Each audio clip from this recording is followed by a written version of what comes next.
If you constantly push yourself to be more disciplined, but you struggle to focus, your mind may actually be injured.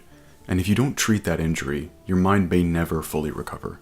Hey, my name's Josh. I went to medical school and I studied artificial intelligence at Stanford. This type of injury probably isn't something you've ever heard about before. What makes this type of injury so bizarre is that it results in pleasure rather than pain. And while it's extremely common, no one knows about it because it's only become widespread in recent history. In this video, I'm going to explain what this type of injury is and 2 ways to heal from it. But first, I'm going to tell you a story to illustrate just how irrational our predicament really is. When I was 19 years old, I was sent to live in Siberia for 2 years. At the time, I was a Mormon missionary, and I was teaching Russians about the Mormon Church. While I was in a city called Vladivostok, just a few miles north of North Korea, I had a mishap and I broke my foot. For several weeks, I used crutches to get around. Now, as a missionary, we were expected to be exactly obedient to this book of rules. And 2 of the rules were, don't ever leave your fellow missionary companion for any reason. And then the other rule was always follow the schedule. And we had a really strict schedule. Every single minute was blocked off of every day, and you had to be meticulous. So this particular companion that I was with happened to be, he prided himself in being super obedient to all of the rules. He followed the schedule exactly. So one evening we had just finished an appointment at somebody's house. And we get out into the street and it's dark outside. My missionary companion was losing his mind because we were supposed to arrive home at 9 p.m. sharp. But at the pace that we were going, we would have gotten there at 9:03 p.m. because I was hobbling on my crutches. So we're walking down the street, and he's urging me to pick up the pace. And at one point, he even suggested that I try to run, like pick up my crutches and try to run. Now, at the time, I was so heavily bought into this whole notion of perfect obedience to every little rule that I actually did run that night, even though it hurt my foot like hell. So we ended up making it back to our little apartment with seconds to spare right before 9 o'clock. And my companion just about burst into tears of relief, while I was left wondering what the hell I was doing to myself. Like, what just happened? I'm forcing myself to run on a broken foot. Now, the reason why I bring up this story is because you might be doing the same thing to yourself and you're not even aware of it. So if you struggle with any kind of addictive behavior or even staying focused, I discovered a mental frame, a reframe, that helped me tremendously, and I really want to share it with you. I think it would help. So I guarantee that this is going to challenge the way that you've thought about addiction or pleasure. So in the end, I'm going to tell you the 2 critical ways that you can use this reframe to gain the self-control that you want and to stop doing those things compulsively that you don't want to do that's wasting your time. And if you don't understand the last point, you could be stuck in an addictive cycle for the rest of your life. So whether it's eating junk food or doom scrolling on your phone or watching pornography or drinking too much alcohol, if you truly want to break free and enjoy the life that you want, then you need to understand how your mind works. So there are 2 major ideas to wrap your head around in order for this reframe to make sense. And the first is that pain and pleasure are not opposites, but they're actually 2 ends of the same spectrum of experience. So usually we think about them as opposites, but just like the sensations of hot and cold, the experience of hot and cold, or pain and pleasure, it all depends on the state of the observer, right? So if I have a glass of if I have a bottle of lukewarm water and I pour it over your head, you'd probably experience it as cold if you just came out of a sauna, or warm if you just got done with a cold plunge. So it depends on what state that you're in. The bottle of water itself is not inherently hot or cold. So pain and pleasure are the same way, and they even have overlap in the neurochemical pathways in the brain. I highly recommend checking out Dr. Lemke's work on this, the dopamine pleasure balance, specifically her book Dopamine Nation. Okay, so that's first principle. First is that pain and pleasure exist on a spectrum, opposite ends, they're not opposites. And the second thing that's absolutely critical is that an injury can therefore result in pain, obviously, or pleasure. Now, I'm not just talking about some kind of a kinky BDSM injury pleasure thing. So let me back up, and I'm going to use an analogy. So what I've got here is a topographical map of California. So it just shows you the elevation relative to sea level, right? So what I want you to imagine is that each point on this map represents an experience. So instead of these white or red areas, here, let me draw. Instead of these white or red areas representing areas of high elevation, it represents an experience of discomfort. And areas of low elevation, like over here in Death Valley, Those represent pleasurable experiences. Okay, so to make this a bit more concrete, I took these cute little things here. So let's imagine that Death Valley is going to be sex. Sex is a very pleasurable experience. And let's say that one of these little green valleys, we'll say this one. No, we'll make it easier, say this one. That's going to be sipping a nice cup of coffee. And then lastly, these really high peaks might be if you ran an Ironman. Now, each of us has our very own unique topographical maps. We each have our own painful mountains and our own pleasure valleys. There's some similarity between us, but they're also pretty unique. And this is part of our experience as human beings. Now, a really important note to make before I keep going with this is that, again, it's not the elevation itself that means that it's a pleasurable or it's a painful experience. As an example, if I take this cup of coffee, well, is that a pleasurable experience? If it's my first cup of coffee, it could be a pleasurable experience. If I'm getting out of bed and I'm coffeeless, that might be a relatively high level, right? I'm not terribly comfortable, and then I'm slipping into that wonderful first sip of coffee, all right? But if it was my 10th cup of coffee or my 100th cup of coffee, that's an awful experience. So I would be coming from an area of much lower elevation and going up to that first cup of coffee. So the change is really where the sensation of pain or pleasure comes from. Okay, moving on. So let's also understand how an injury is defined. Okay, so Merriam-Webster, I looked it up, it is hurt, damage, or loss sustained. Okay, so let's look at damage. Damage is something that impairs the usefulness or normal function of something. Okay, so let's think about an injury as we all know it, right? A pain-based injury. Okay, so what happens when you have a pain-based injury? Okay, hopefully you can see this.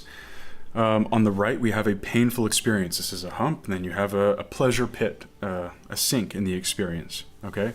So with a painful experience, if this is something that's, let's say you're dragged over this painful experience, what's going to result from that? Let's say, I don't know, you touch the stove. You touch the stove and you got burned. Ouch, painful experience. So what happens from that? Well, you're not as likely to do that experience again. If you get close to the stove, you're gonna recoil your hand, you're not gonna touch it. So there's an avoidance. And the second thing that results is that there's usually, if there's an injury, there's an inability to perform an action, right? Remember, it's an impairment of the normal function of something. So if you burned your hand, you're not going to be able to sense things the way that you normally would before you were burned. Or if you sprain your ankle, you can't run or jump. You get the idea. Okay, so now let's look at what a pleasurable experience does. Now, what's interesting with a pleasurable experience is, assuming that this causes an injury, it does the opposite. And let me explain. So if you go through, let me pick a different color. If you go through this pleasurable experience, you dive in, you come back out, rather than you then avoiding that experience like you would if it was a mountain or a hill, you actually are attracted back to that experience. And hopefully you can kind of get an intuition of this. It's almost like you're drawn back into, you're drawn back by gravity, let's say. You're drawn back into this hole. And the second component of this, remember that with a pain-based injury, you had an inability to perform a particular action. Sprained ankle, can't jump. Well, with a pleasure-based injury, you have an inability to not perform a particular action.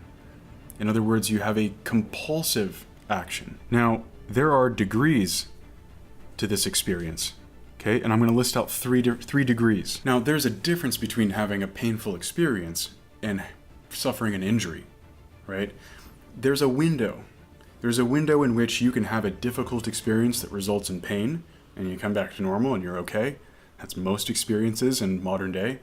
But there are experiences that are so stressful, physically or psychologically, that it results in injury. Likewise, same thing with pleasure. Okay, so for the pain side, on the bottom is you have pain, but no injury. And then one level above that, you have injury. And then the level above that is you have permanent injury. So, ow, I hurt my foot or I stubbed my toe. I sprained my ankle. That's an injury. I amputated my foot. That would be the permanent injury.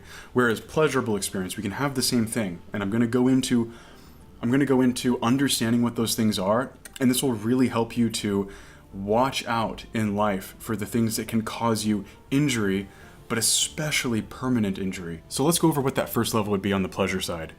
petting your dog, playing with your dog. That's pleasurable, not causing any harm, hopefully. The level below that would be, say you get home, it's been a rough week, you've been working nonstop, and you sit down on the couch and you've got that amazing Netflix show that you've heard so much about. You start watching it, and one episode turns into 2, turns into 4, turns into 6, and before you know it, it's 4 o'clock in the morning, you've binge watched the entire thing.